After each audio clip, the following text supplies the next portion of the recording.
आता पाहूया टॉप 9 मोठ्या बातम्या।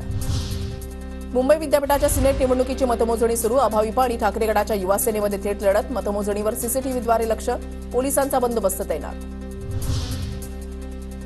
पुण्यामधील शिवाजीनगर ते स्वारगेट मेट्रो मार्गाच्या उद्घाटनासाठी मविया आक्रमक। मवियाकडून उद्घाटन करण्याचा इशारा।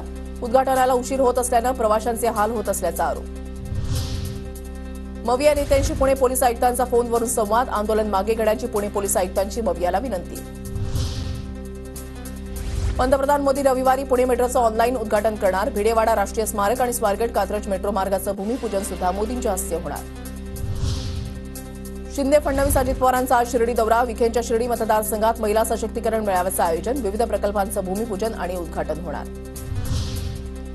अहमदनगर जिल्ह्यामधल्या श्रीरामपूरमध्ये आज बंदची हाक। श्रीरामपूर जिल्हा घोषित करण्याची श्रीरामपूर जिल्हा कृती समितीची मागणी। आदित्य ठाकरेंनी माझ्या विरोधात दापोलीमध्ये निवडणूक लढवावी। आमदार योगेश कदम यांचा आदित्य ठाकरेंना आव्हान। पुण्यातील वडगाव शेरीमध्ये आज शरद पवारांची सभा। काही माजी नगरसेवकांचा पक्षप्रवेश होणार। जयंत पाटील, सुप्रिया सुळे सभेला हजर राहणार। राज ठाकरे 2 दिवसांच्या विदर्भ दौऱ्यावर। विदर्भातील विधानसभेच्या जागांचा राज ठाकरे आढावा घेणार।